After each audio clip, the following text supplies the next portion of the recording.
Behold the right triangle, initially used to give birth to the 6 basic trig ratio definitions, but its applications extend well into the foundations of trigonometry in general. Hello once again, class, and welcome to another mock lecture. Today we're going to be tackling right triangle trigonometry.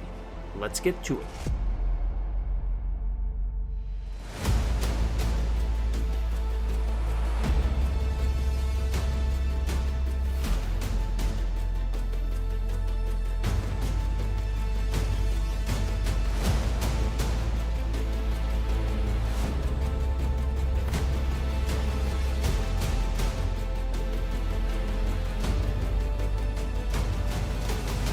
Alright, so we're going to start off with just the basic anatomy of a right triangle in general.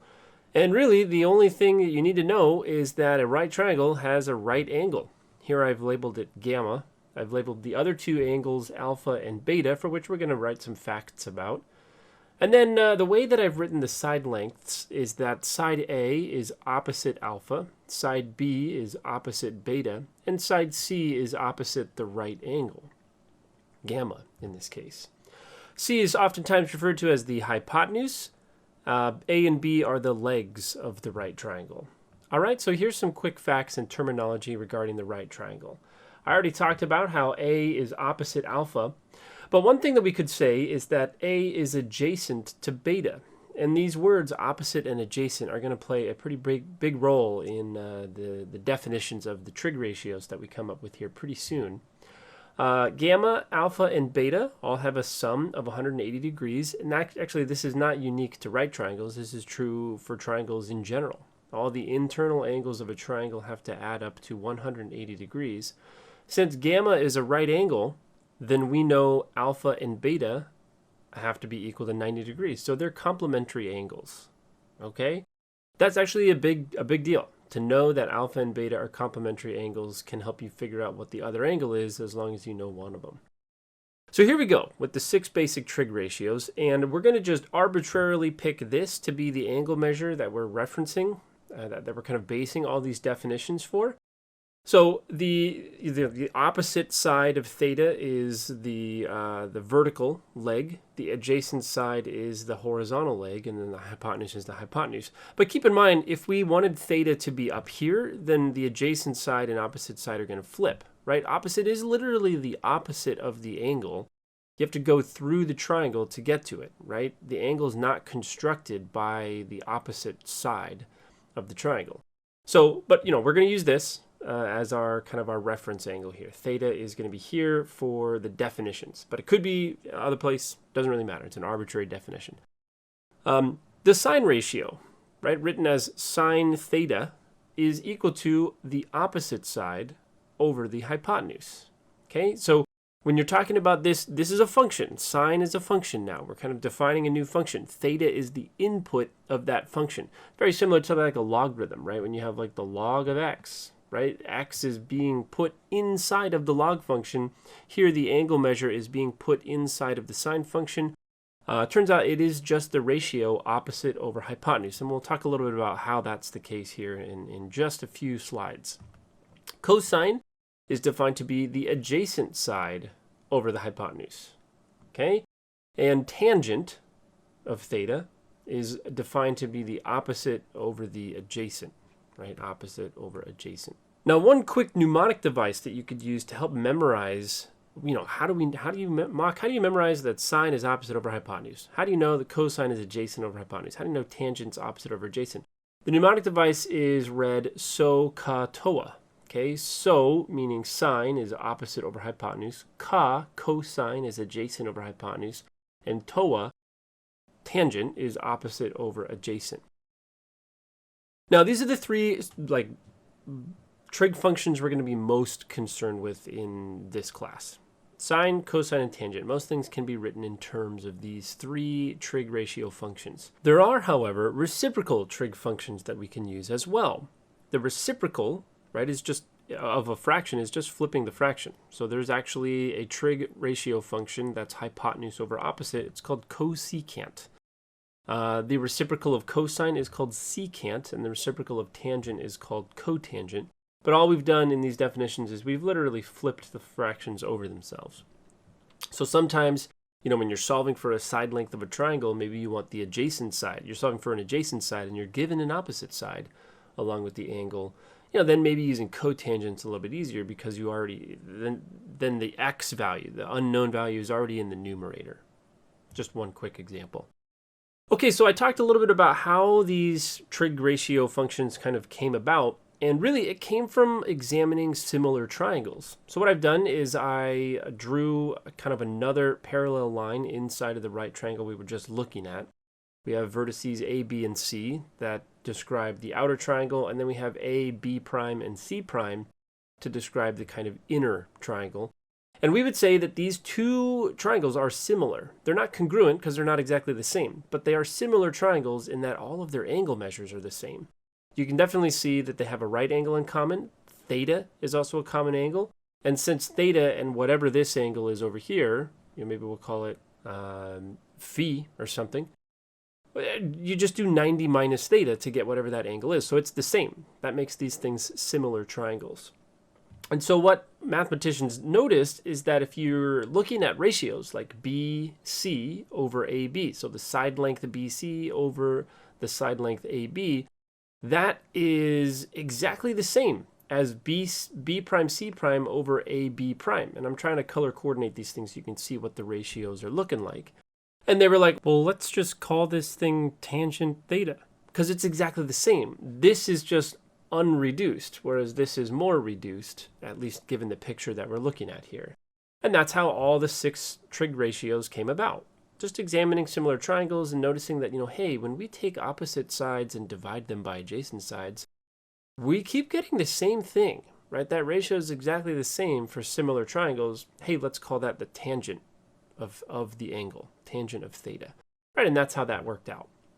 So how can we use this information? Well, right triangle trigonometry is one of the most useful things I think that we learn in trigonometry, mostly because of its widespread application and how it kind of branches off into pretty much everything else that we're going to talk about in this class. But also you can help solve real world physical examples. Like say, for example, we want to try and figure out, in this particular case, what the 6 trig ratios are for theta. Okay, well, we get sine and cosecant for free because they deal with the opposite side and the hypotenuse. We don't right now know what the adjacent side of theta is, but we could easily figure it out using the Pythagorean theorem, the one that says a squared plus b squared is equal to c squared, right? The sum of the squares of the legs should be equal to the square of the hypotenuse, right? That's the Pythagorean theorem. Okay, so just solving this thing gets us that a is equal to 15. You'll notice actually I skipped over this really briefly here. When you're solving the Pythagorean theorem and you get down to a squared is equal to 225 and you square root both sides, one of the things from pre-calculus that we learned is that when you square root something, you have to consider both plus and minus results. In a physical, real-world sense, it really doesn't make any sense to have a negative side length. So we're basically just omitting that. We're saying, oh, that doesn't make any sense in the context of this situation. So just positive 15, okay? And then now we can define all the other trig ratios. Cosine is now adjacent over hypotenuse. That's how we get 15 over 17. Its reciprocal secant then is 17 over 15.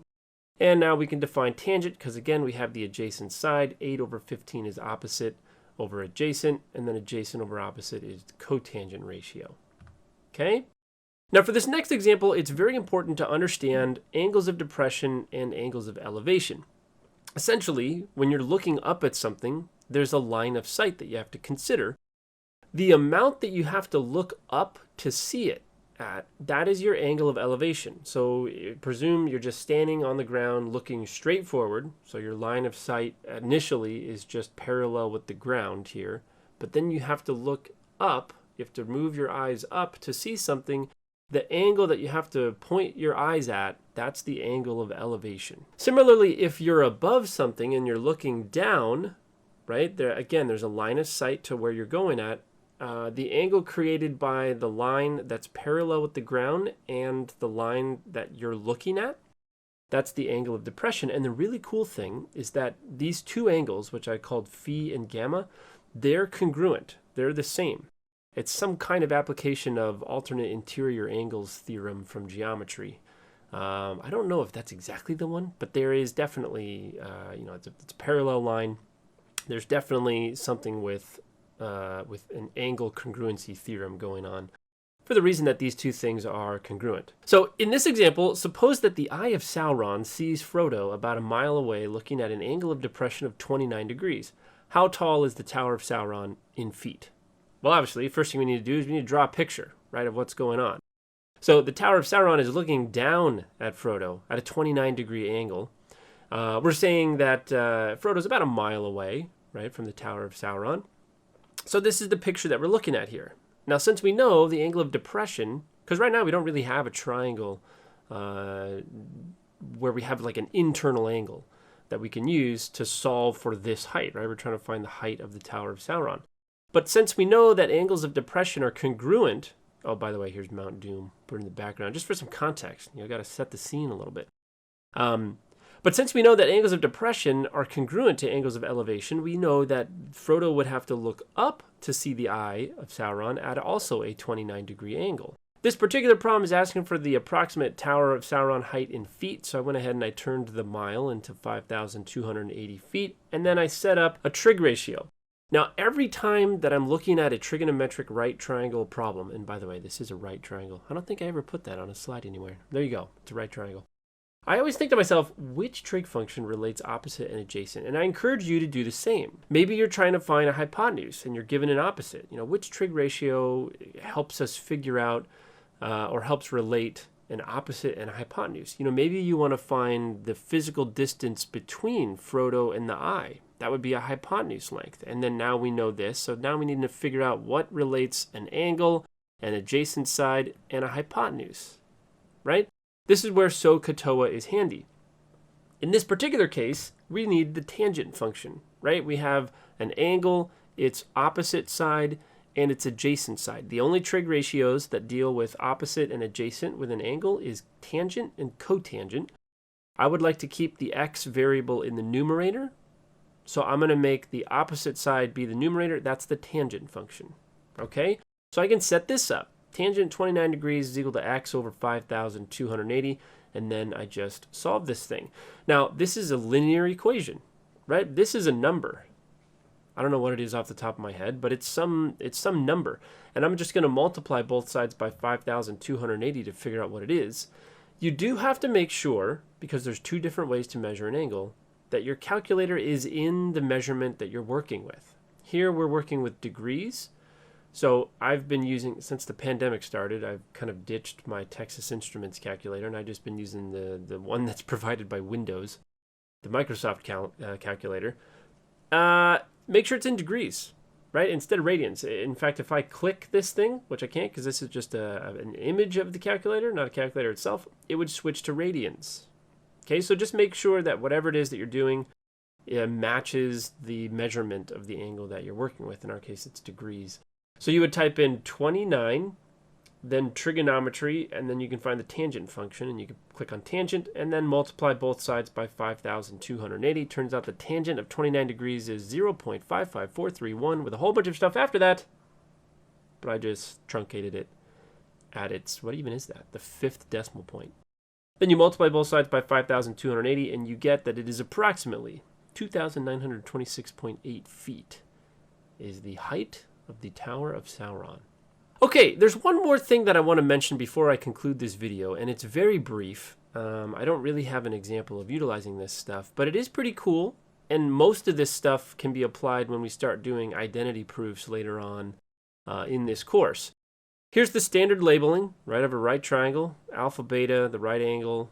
Alpha is opposite side A, beta is opposite side B, C is opposite the right angle.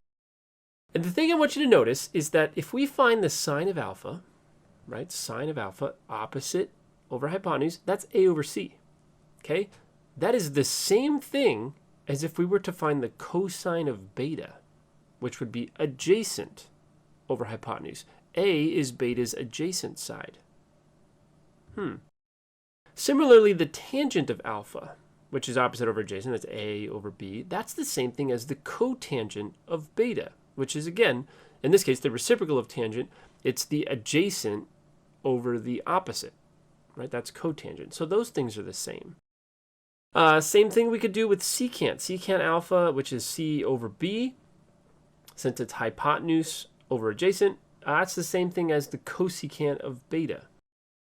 These things are called cofunctions, as you can see up here. This is what I labeled this slide. But the reason that this works is you need to recall that alpha and beta are complementary angles. So we're going to let alpha be equal to theta, and then beta is equal to 90 minus theta. That's the definition of complementary angles. We know theta plus this other, or I guess I'll just use alpha and beta. We know alpha plus beta is equal to 90, so then beta is 90 minus alpha.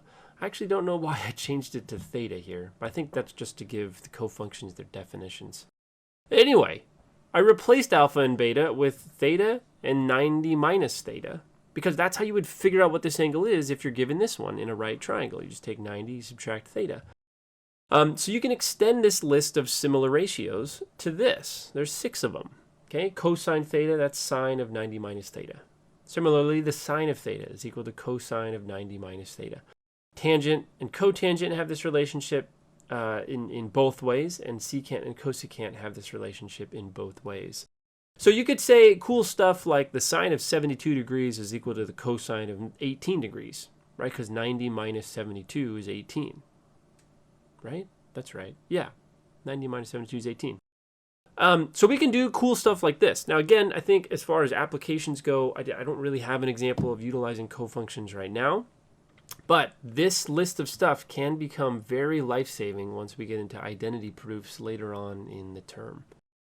All right, so hopefully that was helpful. Hopefully you guys learned a lot. Thanks a ton for watching, and I'll see you in the next one.